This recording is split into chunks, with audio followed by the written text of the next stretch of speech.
everyone, it's your host Seth the Programmer, and today we are power scaling my boy Kakashi Hatake. He is my favorite character in Naruto, if you didn't know. I love his backstory, I love his character, he's fucking smart as hell. He has an interesting array of abilities and a personality I just enjoy. And he really made Naruto, he really helped me enjoy Naruto and became the fan I am today. So I thought it is appropriate to power scale him. I also forgot to include him in my Naruto Shippuden power scale, so this is definitely necessary. If you guys like my content, you like my scales, you like Naruto as well, be sure to subscribe so you can stick around for more power scales I'll do in the future. Also slap a like on this video for my boy Kakashi, and without further ado, let's get started. So Kakashi's main jip in the series is his intelligence and his potential. A good example of his potential, and that he's a prodigy, is that he became a Genin at 5, a Chunin at the age of 6, and a Jonin at 11 years old. He then developed the Chidori, an A-rank jutsu, on his own without help at this age. Something Sasuke didn't even do until he was about 13. To put this in perspective, this dude became a Jonin at 11. Naruto and Sasuke didn't even become Genin until they were 12, and they had to be specifically taught the Rasengan and Chidori, whereas Kakashi came up with it on his own. So yes, he had leagues of potential. Kakashi's main arsenal of abilities consists of his hacks, like with his Sharingan. With this Sharingan, Kakashi has copied and mastered over 1,000 ninjutsu and abilities, the likes of which amped him to the level of the Akatsuki or the Kage, Kakazu and Gai being on par with the Kage. Note how all the other villages also suggested that Kakashi be a Kage after the Pain arc. Now, before we get into the exact power of his, lightning blade or something like that, you guys need to know how fast he is, because that will tie into how strong this lightning blade is going to be. The speed of Kakashi is about relative to lightning, at least the downstroke of lightning, which is about 220,000 miles per hour, at least when he's using his lightning blade, and in reaction speeds, not so much in travel speed. The lightning cutter, which Guy called it, is because Kakashi, when he was much younger and completely drained of chakra, was still able to run up a cliff and tag lightning specifically and cut it in half, meaning he's at least relative to the speed of lightning when using his lightning blade.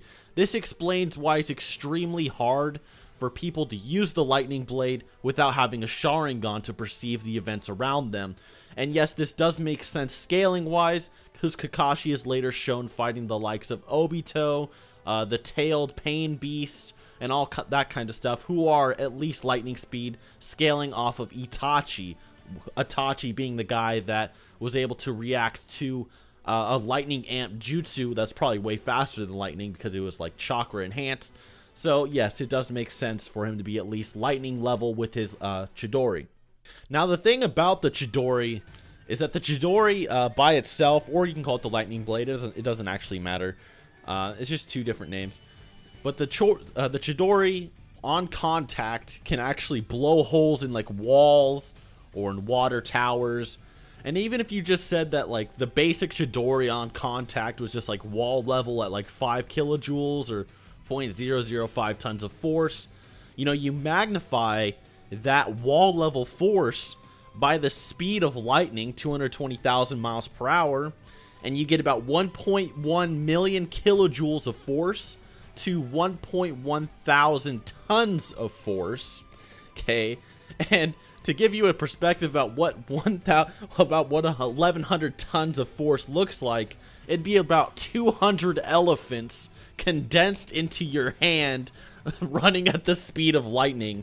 So just imagine that. It's literally 1,100 tons of force magnified into just his hand. Okay, that's why the data books, they say, oh, Kakashi's lightning blade can cut through just about everything. Because, I mean, if you did have, the force of 200 elephants condensed into your fucking hand, you're going to cut through just about fucking anything. That's just a fact. If you guys want to calc of how strong that'd be about multi-city block to small town level. Meaning that in terms, and this is an attack potency. I'm not saying that if Kakashi slammed his Chidori into the ground, it'd blow up a small town or something. Because that's not how Kakashi is. Kakashi's more like pierces you with his Chidori to kill you kind of guy, not blow everything up. So yes, Kakashi having the attack potency to be able to destroy, you know, multi-city block to small town level beings actually does make sense as well.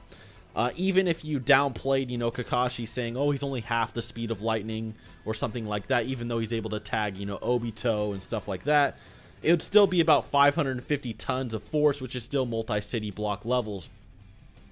And in fact, multi-city block to small town level is actually severe downplay for Kakashi. Sasuke was able to actually somewhat put a dent in the 4th Raikage with his Chidori. You know, Sasuke is only so much stronger than Kakashi is at this point in time, too. And, you know, the Raikage is considered relative to a Bijou. You know, a tailed beast. And the tailed beasts have insane feats like mountain busting and all that kind of stuff. So Kakashi being at least small town level in attack potency is actually a low ball. I wouldn't be surprised if he had mountain level, you know, attack potency. Easily mountain level attack potency. I mean, just look at how, you know, his lightning cutter can easily cut through tailed beasts. And how his, you know, Chidori is on par with, you know, Might Guy using, you know, the gate release. And let's not forget, you know, Kakashi's main jutsu, the Kamui, which ignores conventional durability and warps space around the opponent to warp part of their body into another realm, which is battlefield removal, which ignores conventional durability. Meaning, basically, this dude can Kamui pretty much fucking anything he wants to, as long as he has enough chakra to encumbrance that, you know, the surface area of the object he's trying to destroy or teleport. Meaning that pretty much most characters in fiction are able to get damaged by this Kamui unless they have some kind of space manipulation, etc. Even Kaguya, who's stronger than Kakashi, had to freak the fuck out when Kakashi was about to Kamui her head off into another dimension. And speaking of Kamui, let's not forget the time that Kakashi, he obtained 6 Paths Chakra and some Tailed Beast Chakra, and he obtained a perfect Susanoo capable of fighting Kaguya. So basically what happened is Obito, after dying, he used Kamui to teleport out of the afterlife and then fuse his chakra with Kakashi and give Kakashi a 6 Paths double Mangekyo Sharingan that was even, in Naruto's own words, more awesome than Rinnegan Sasuke's Susanoo. So imagine that. Then with this 6 Paths Susanoo, Kakashi is able to make a Kamui lightning blade that on contact can teleport any of your body parts into another dimension. So now imagine Kakashi's lightning blade that had the force of numerous fucking elephants and shit. Now imagine that, except it basically has limitless attack potency. Unless you have, like, you know, reality warping or space manipulation, Kakashi's lightning blade pretty much has limitless attack potency. In the sense that it can basically cut through absolutely anything, in the sense that it will just teleport whatever it touches into another dimension, severing it indefinitely. So this guy can pretty much cut through fucking anything now. And on top of this, since he's 6 Paths and he blitzed Kaguya, he'd actually be relativistic to the speed of light, as Madara was stated to have light speed attacks, and Kaguya is also superior to Madara, and Naruto is able to dodge, you know, Madara's light speed attacks. So even Kakashi can fly at you at the speed of fucking light, make his body intangible, and cut through anything you have. So this dude is an absolute fucking monster. And then on top of that, imagine his sheer intelligence, his intuition. Beating this guy is going to be a nightmare. Really, the only thing you can hope to do to beat him is just, you know, hope his chakra runs out soon. He did lose his 6 Paths Chakra and his Sharingan when he became Hokage. However, that didn't stop Kakashi from becoming a beast still. Kakashi continued training slightly. He learned a new jutsu called the Shiden, or the Shiden. I don't really know what it's called because it's only in novel format. I've never heard the pronunciation. It's called like the Shinden or the Shiden. Basically, it's like a purple Chidori that Kakashi can launch at people. That is so powerful, it blasts Kakashi through the air and knocked him unconscious after using it just one time. Just imagine that. Kakashi can spam multiple Kamwis, multiple lightning cutters, lightning cables, lightning beast, shadow clones, all kinds of shit, remember, versus like the Jubi and all that. And he still didn't run out of chakra. But one Shiden knocked him out completely, unconscious. He had to be saved. Even the Tsuchikage was like, holy fuck, this guy is strong.